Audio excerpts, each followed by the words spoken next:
முதல் சபாநாயகர் யார்? ஜி.வி. மௌலாங்கர்.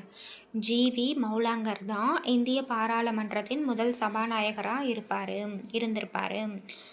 நெக்ஸ்ட் கொஷின், பாராளுமன்றத்தின் அவைகளும் செயல்பட குறைந்தபட்ச உறுப்பினர்களின் எண்ணிக்கை என்ன?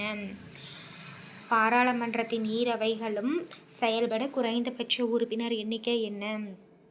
55 கீழவை உறுப்பினர்கள் மற்றும் 25 மேலவை உறுப்பினர்கள்.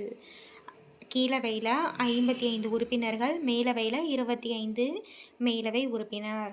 நெக்ஸ்ட் கொஷின், மக்களவை கலைக்கும் அதிகாரம் இந்திய ஜனாதிபதிக்கு எந்த அரசியலமைப்பு விதியின் கீழ் அளிக்கப்பட்டது? ஆர்டிகல் 85. மக்களவையை கலைக்கும் அதிகாரம் இந்திய ஜனாதிபதிக்கு எந்த அரசியலமைப்பு விதியின் கீழ் அளிக்கப்பட்டதுன்னா ஆர்டிகல் 85. நெக்ஸ்ட் கொஷின், எந்த சட்ட திருத்தத்தின் மூலம் 10வது அட்டவணை இந்திய அரசியலமைப்பில் சேர்க்கப்பட்டது? 52வது சட்ட திருத்தம் 1985ஆம் ஆண்டு.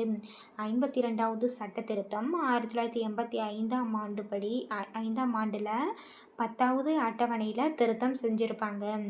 நெக்ஸ்ட் கொஷின், மக்களவையில் வரவு செலவு திட்டத்தை சமர்ப்பிப்பவர் யாருன்னா நிதியமைச்சர். ஃபினான்ஸ் மினிஸ்டர் தான் மக்களவையில் வரவு செலவு திட்டத்தை சமர்ப்பிப்பார். நெக்ஸ்ட் கொஷின், மேலவை உறுப்பினர்கள் மறைமுகமாக தேர்ந்தெடுக்கப்படுகிறார்கள். கலை, இலக்கியம், அறிவியல் மற்றும் சமூக பணியில் சிறப்பாக பணிபுரிந்த எத்தனை நபர்களை குடியரசுத் தலைவர் நியமிக்கிறார்? 12 பேர். 12 பேரை மேலவை உறுப்பினராக, ராஜ்யசபாக்கு கவர்னர் கலை, இலக்கியம், அறிவியல், சமூக பணியில் சிறப்பாக பணிபுரிந்த 12 பேரை குடியரசுத் தலைவர் நியமிக்கிறார். நெக்ஸ்ட் கொஷின், எவர் ஒருவர் விதிமுறைகள் குழு, பொது நோக்கங்கள் மீதான குழு, பணி ஆலோசனை குழு ஆகியவற்றின் பதவி வழி தலைவர் ஆவார்?